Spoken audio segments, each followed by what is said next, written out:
Housing లో అందరి clarity ఉండాలి. 2.5 lakh houses we are going to inaugurate before 15th of August. Yes. 2.4 lakh houses we are going to దీన్ని by December 26. Then remaining 8 lakh houses మనకు rough గా మీ estimation ఇప్పుడు immediate గా 1 lakh ఇచ్చారా ఇవ్వబోతారా? Sir, that will be coming in next 15 days. The file is with the union ministry, sir. ఒక 1 lakh ఇప్పుడు immediate గా వస్తుంది. ఇంకా మిగిలినటువన్నీ కూడా 10 లక్షలు మనం క్లెయిమ్ చేసాం. Yes, sir.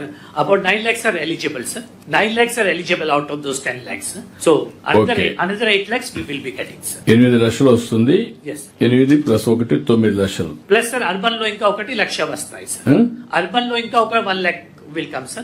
Already about 50,000 has come. మొత్తం కలిసి 10 lakh houses. Yes, sir.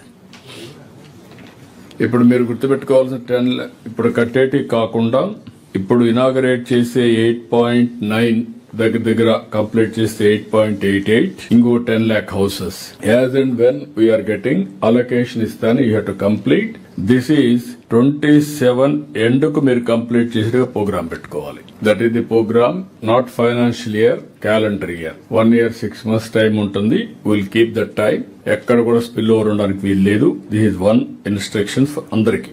ఇది కూడా మీరు ఎక్కడెక్కడ ఎలిజిబిలిటీ ఉంటుందో అవన్నీ పెట్టి కంటిన్యూగా రివ్యూ చేయండి. 2 హౌస్ సైట్స్ మొత్తం కలిసి 2 లక్షల మందికి ఇంటి జాగాలు కావాలని ప్రిలిమినరీ ఎస్టిమేట్స్ ఇవి. జిల్లా కలెక్టర్స్ డిస్ట్రిక్ట్ వారిగా, విలేజెస్ వారిగా క్రాస్ చెక్ చేసుకోండి. పాలసీ 3 సెంట్లు రూరల్, 2 సెంట్లు అర్బన్. అయితే కొంతమంది ఎగ్జిస్టింగ్ లేఅవుట్స్, ఇక్కడ కొంతమంది ఇక్కడే ఉంటాం లేఅవుట్ ఉంది అన్ని వాళ్ళకి అక్కడే ఇచ్చేసేయండి. అదే ఎలిజిబిలిటీ, అదే లేఅవుట్ లో కన్ఫర్మ్ చేయండి. 2 ఒకవేళ వాళ్ళు గాని ఒప్పుకుంటే 2 సెంట్లు బదులు 3 సెంట్లు కావాలంటే వాళ్ళు మోడిఫికేషన్ చేసి ఎగ్జిస్టింగ్ లేఅవుట్ లో అది కూడా ఇవ్వండి. ఈ 2 ఎక్సర్సైజ్లు అయిన తర్వాత బ్యాలెన్స్ బెనిఫిషరీస్, బ్యాలెన్స్ ఎవరైతే ఉన్నారో రిమైనింగ్ బెనిఫిషరీస్, కొంతమందికి అక్కడ ఉండడానికి కూడా విల్లింగ్ లేదు, కొంతమంది కొత్త వాళ్ళు ఉన్నారు. వీళ్ళని ఒకసారి ఎస్టిమేట్ చేయండి. ఎస్టిమేట్ చేసి ఇప్పటికీ ఏదైతే ఉందో ల్యాండ్ ఎక్కడెక్కడ మీకు పాసిబిలిటీ ఉందో డిస్ప్యూట్ లేకుండా ఇమ్మీడియట్ అక్విజిషన్ చేసి హౌస్ సైట్స్ ఇచ్చేసి ఈ హౌస్ సైట్స్ కూడా ఇండ్లు కట్టాలి. టోటల్ 10 లక్షల ఇండ్లు కట్టాలి. మీకు వచ్చేది 2 లక్షల ఇంటి జాగాలు ఇవ్వాలి.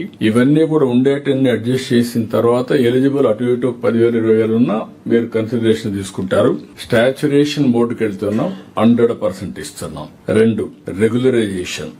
ఎక్కడెక్కడ మీరు మరీ తీవ్రంగా ఉండేది తప్ప 100% ఇవన్నీ కూడా రెగ్యులరైజ్ చేయాల్సిన అవసరం ఉంది.